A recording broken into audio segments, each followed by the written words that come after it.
All right, welcome to part two of the Roaring Twenties. This is on the 1920 election and the return to normalcy, Warren G. Harding. Now, 1920 is going to be an interesting election in that the American public was showing that they were pretty worn out of the progressive era. Right, the candidates run on the Republican side is going to be Warren G. Harding, and its vice presidential candidate is going to be a man named Calvin Coolidge. Right, they're going to campaign on a return to normalcy. Right, the rolling back of progressivism in the executive branch. Meanwhile, James M. Cox is going to tap an up-and-comer in the Democratic Party, Franklin Delano Roosevelt, right, to continue a more progressive campaign.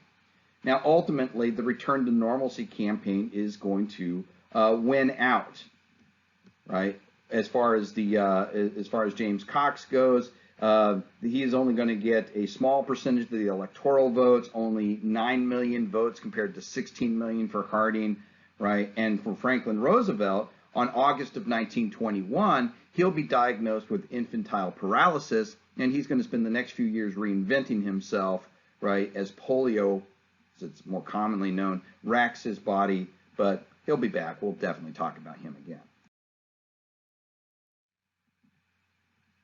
So what is this return to normalcy? The return to normalcy was basically this.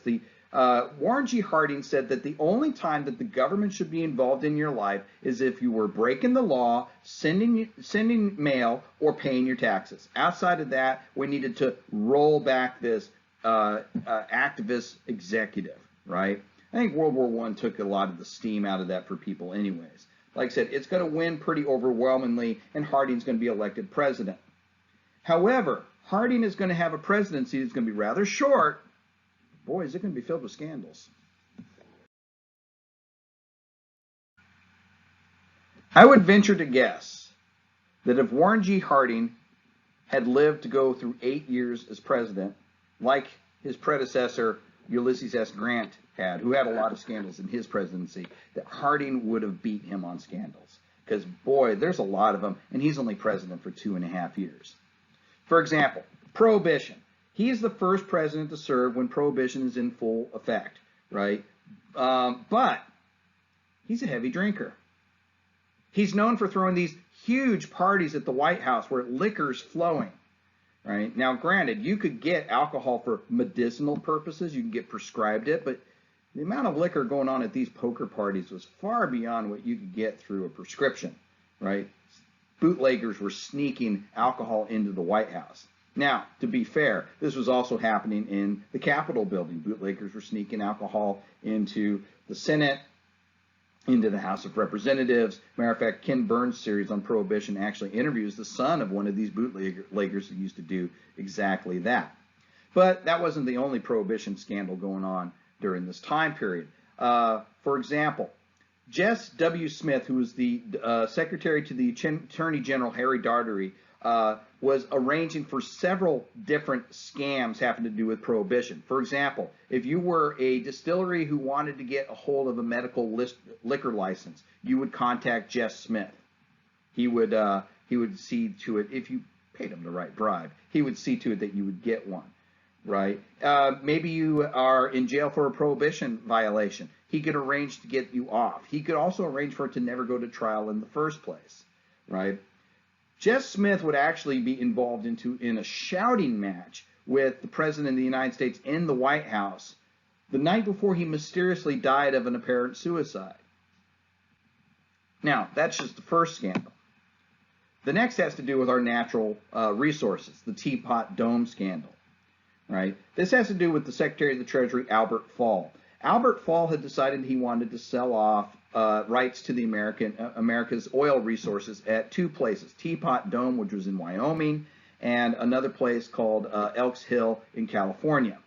Now, both of these chunks of land were under the control of the Navy Department, so he had it transferred to the Treasury Department so he could sell the rights off. Now, there's nothing illegal about anything he's done at this point. But from that point, if you wanted to get the rights to drill in these lands, you had to pay him the right bribe or make him the most proper loan, right? He extorted to get money in order to for himself for personal gain in order to give these rights to companies that wish to drill there, right? This scandal, of course, will be found out. The Veterans Bureau. There'll be a couple scandals in the Veterans Bureau. The first one involves the director of the Veterans Bureau, a guy named Charles Forbes. Charles Forbes would actually be so audacious as to steal medical supplies earmarked for the U.S. Army from its depository in Perrysville, Maryland, and selling it to private contractors. He was literally stealing medical supplies from soldiers and selling it, right? His general counsel, a guy named Charles Kramer, was the person who was involved with arranging for contracts for building buildings like veterans hospitals and stuff like that. But he was going to, he would take bribes in order to build these hospitals. If you wanted to build these hospitals, you had to pay him the right bribe. He too will mysteriously die of a suicide. Right? And finally, Warren G. Harding. We can't talk about him without talking about his affairs. This guy is a player. I mean, I know when we think of presidential affairs, we think, oh, well, Clinton, Monica Lewinsky, or Kennedy and Marilyn Monroe. Those guys are amateurs. This guy has a long, long history of affairs. I'll give you an example, okay? He had an affair with a woman named Carrie Fulton Phillips that went on for over 15 years. Who was Carrie Fulton Phillips? It was his wife's best friend. He had an affair with her for 15 years, right? His love letters, there was actually a fight to have his love letters released to the public through a Freedom of Information Act request back in the early 20-teens, right? The family of the Harding family, the descendants of Warren G. Harding, fought against this. They didn't want them released. Why? Well, as one historian described these love letters, it's pornographic poetry, right? It's some pretty raunchy stuff. Let me put it this way. I will never put one of those letters in a slide. It will never happen, right? But the most famous of his affairs has to do with a woman named Nan Britton. Nan Britton was 18 years old, and he was 50 when they first met, right? She became pregnant. She had a daughter with Warren G. Harding. And then after he became president, the affair continued on. They would sneak her into the White House for their little trysts. So, I mean, these are pretty scandalous events. Now, unfortunately for Warren G. Harding anyways, the other thing that he has going is a heart issue. He has a heart problem. A heart problem is being treated by his doctors by giving him a cocktail of digitalis and caffeine. So on August 2nd, 1923, quite literally, Warren G. Harding's heart gave out. It exploded, right? Warren G. Harding died 2.5 years into his presidency. They opened the will. Guess who's in the will? Nan Britton. Of course, Mrs. Harding is going to have none of that. She challenges the will in probate court. Says that will's invalid. He'd only recently made these changes to it. She wins. Nan Britton gets cut out of the will.